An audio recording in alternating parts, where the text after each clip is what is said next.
Welcome to qnawire. We can model the lightning bolt. The lightning bolt is the household wire with the long current carrying wires.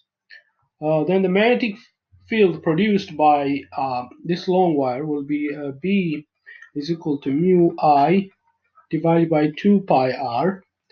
Substituting the numerical values for part A, B will be equal to 4 pi times 10 to the power minus 7 times 20 times 20,000 amperes divided by 2 pi at a distance of 5 meter.